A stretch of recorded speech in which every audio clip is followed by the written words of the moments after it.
নমস্কার, আমি homeopathy practitioner কমল বর্মন। আজকে আলোচনা করব চুল পড়ার হোমিওপ্যাথি 6টি সেরা ঔষধ সম্পর্কে।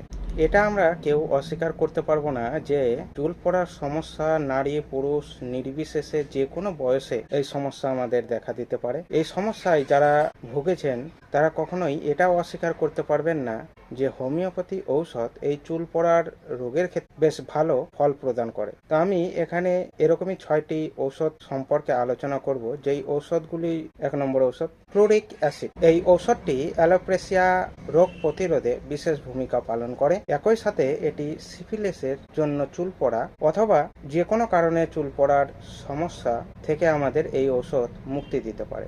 2 নম্বর ঔষধ ফসফরাস। ফসফরাস একটি চুল পড়ার ঔষধের জন্য সুপরিচিত। এই ঔষধ আপনার যে কোনো কারণেই চুল পড়ুক না কেন, এই ঔষধ সেই চুল পড়াকে আটকাতে সক্ষম। 3 নম্বর ঔষধ হচ্ছে ক্যালকেরিয়া কার্প। এটি চুল পড়া ঔষধগুলোর মধ্যে সবচেয়ে জনপ্রিয় ঔষধ হচ্ছে ক্যালকেরিয়া কার্প। এটি আপনার যে কোনো ধরনের চুল পড়া আটকাতে সক্ষম ও আপনার নতুন চুল গজাতেও সাহায্য করে। 4 নম্বর ঔষধ ভিনোকা মাইনর। যদি আপনার চুল পড়া খুশকির কারণে হয়, সেক্ষেত্রে আপনার এই ঔষধ খুব ভালো রেজাল্ট প্রদান করবে। 5 নম্বর ঔষধ ব্যারাইটা কার্প। যাদের অকালে টাক পড়ার মতো সমস্যা রয়েছে তারা এই ঔষধটি ব্যবহার করুন। এই ঔষধটি যদি আপনি 2 থেকে 3 মাস ব্যবহার করেন তাহলে দেখবেন আপনার টাক পড়া অনেকটাই রোধ হয়েছে এবং নতুন চুল গজাতে আপনার সাহায্য হচ্ছে। আমি এখানে যেই ঔষধগুলো বললাম, এই ঔষধগুলো ছাড়াও বিভিন্ন ঔষধ এই চুল পড়া রোগের ক্ষেত্রে হতে পারে।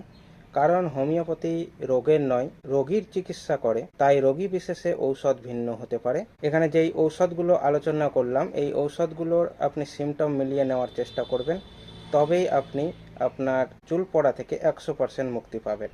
ভিডিওটি ভালো লাগলে লাইক করুন, শেয়ার করুন, কমেন্ট করুন, চ্যানেলটি সাবস্ক্রাইব করুন। ভালো থাকুন, সুস্থ থাকুন, ধন্যবাদ।